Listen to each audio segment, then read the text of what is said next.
Hello, જાગુસ kitchen જર્નીમાં આપ સૌનું સ્વાગત છે.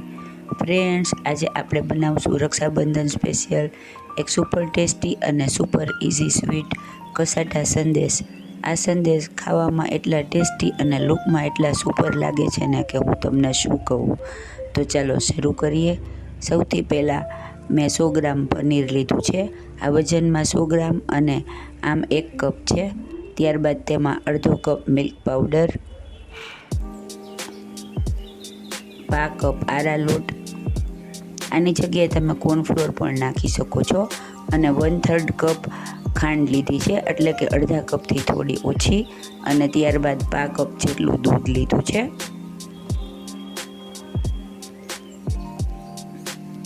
હવે આપણે તેને એક મિક્સર જારમાં જ સીધું લેશું અને તેને ફેરવી અને સરસ સ્મૂધ પેસ્ટ બનાવી લેશું. જો આપણને આટલી સ્મૂથ કન્સિસ્ટન્સી જોશે.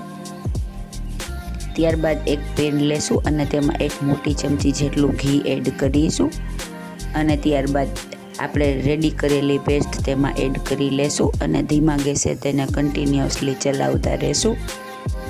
ગેસ મીડિયમ ટુ લો રાખવાનો છે. સાવ ધીમો નથી રાખવાનો અને મીડિયમ પણ નથી રાખવાનો. તેની વચ્ચેનો ગેસ રાખી અને આપણે કન્ટિન્યુઅસલી બેટરને ચલાવતા રહેશું, જેથી તે ધીમે ધીમે થીક થતું જશે. બને ત્યાં સુધી આ નોનસ્ટિકમાં કરવું અથવા તો જાડા તળિયાવાળા વાસણમાં કરવું, જેથી તે નીચે ચોટે નહીં અને સરસ રિઝલ્ટ આપણને મળે.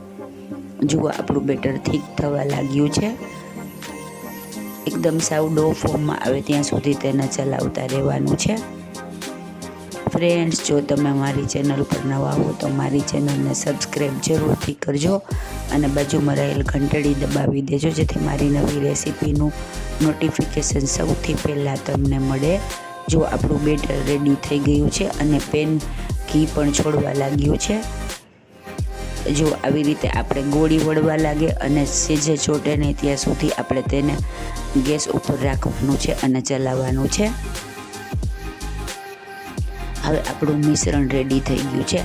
આપણે તેને એક પ્લેટમાં લઈ લેશું અને તેને ઠરવા દેશું. સાવ ઠરી જાય એટલે આપણે તેના 2 એક સરખા ભાગ કરી લેશું. ફ્રેન્ડ્સ, રક્ષાબંધનમાં આ એકદમ સરસ અને એકદમ એપ્રોપ્રિએટ સ્વીટ છે, અને તમે ઘરે બનાવશો એટલે એકદમ ફ્રેશ અને એકદમ ચોખ્ખી બનશે. તો તમે જરૂરથી ટ્રાય કરજો.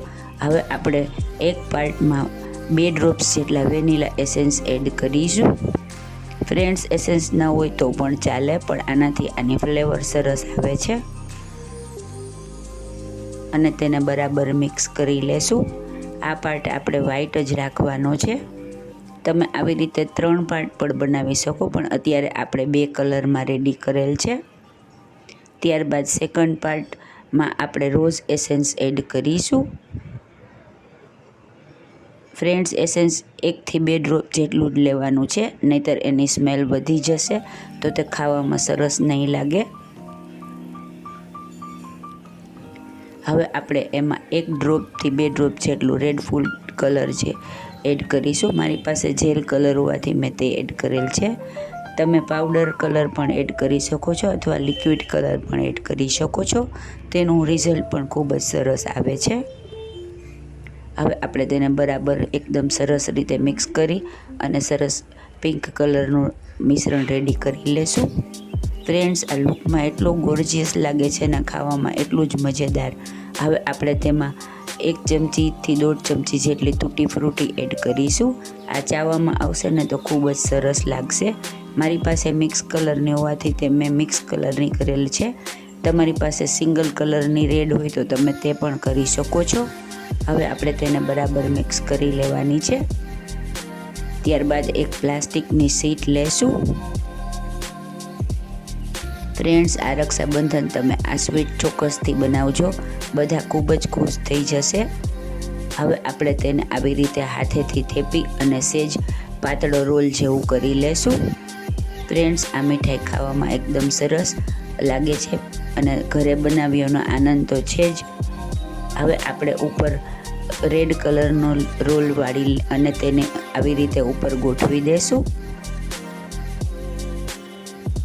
જેટલા ભાગનો આપણે નીચેનો ભાગ હોય તેટલા જ માપનો ઓલો રોલ કરવાનો છે. હવે આપણે પ્લાસ્ટિકની શીટને ઉપાડી અને આવી રીતે શીટને વાળતા જશું અને રોલને સાથે લેતા જશું, જેથી પિંક કલર અંદરની સાઈડ રહી જાય અને વ્હાઈટ કલર આખો ઉપર કવર થઈ જાય. આવી રીતે કવર થઈ જાય એટલે આપણે તેને સેજ આવી રીતે ચલાવતા જશું, જેથી આપણો રોલ સરસ મોટો થઈ અને સેજ પાતળો અને રાઉન્ડ શેપનો બની જાય. ત્યારબાદ આપણે તેને આવી રીતે રોલ વાળી અને ફિટ સેજ વાળી લેશું. પ્લાસ્ટિકની શીટને એકદમ ફિટ કરતા જશું અને ચાલુ કરતા જશું, જેથી આપણો રોલ સરસ રીતે વળી જાય. ત્યારબાદ આપણે તેને 3 કલાક માટે ફ્રીજમાં મૂકી દેશું. ફ્રેન્ડ્સ, ફ્રીઝરમાં નથી મૂકવાનો, ફ્રીજમાં મૂકવાનો છે. 3 કલાક બાદ આપણે જોઈ લેશું અને પ્લાસ્ટિકની શીટ કાઢી નાખશું. જો આપણો એકદમ સરસ મજાનો રોલ રેડી થઈ ગયો છે ને એકદમ જોરદાર. હવે આપણે તેને એક પ્લેટમાં લઈ લેશું અને ત્યારબાદ છરીની મદદથી 1/2 ઇંચ જેટલા એવા તેના પીસ કરી લેશું. આવી રીતે એક સરખા પીસ કરી લેશું. ફ્રેન્ડ્સ, ઘરે બનાવો તો આ મીઠાઈ એકદમ સરસ અને સસ્તી પડે છે. બહારેથી તમે લેવા જશો તો ખૂબ જ મોંઘી મીઠાઈ અત્યારે તહેવાર ઉપર મળતી હોય છે અને ઘણા બધા દિવસ અગાઉથી રેડી કરેલી હોય છે, તો આપણને ખ્યાલ પણ નથી હોતો. તમે આ ફેસ્ટિવલના આગલે દિવસે કે તે દિવસે જ બનાવીને રાખી શકો છો. જો કેટલી એકદમ સરસ લાગી રહી છે ને, આની અંદર તૂટી ફ્રૂટી આવશે ને તો એ ચાવવામાં ખૂબ જ સરસ લાગશે. હવે આપણે તેને એક સર્વિંગ પ્લેટમાં લઈ લઈએ.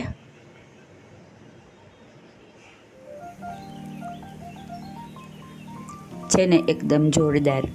આટલા માપમાંથી 15થી 20 જેટલા પીસ રેડી થાય છે, તો તમે પણ ચોક્કસથી ટ્રાય કરજો. ફ્રેન્ડ્સ, એકદમ સુપર ઇઝી, સુપર ટેસ્ટી અને સુપર યમી ગોર્જિયસ એવા આપણા કસાટા સંદેશ રેડી છે.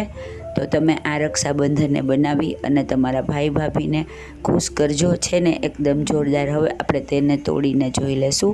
જો એકદમ ઇઝીલી તૂટી જાય અને જરા પણ ચિકાસ નથી રહી એવા આપણા કસાટા સંદેશ રેડી થઈ ગયા છે. તો તમે આ ફેસ્ટિવલે ચોક્કસથી ટ્રાય કરજો.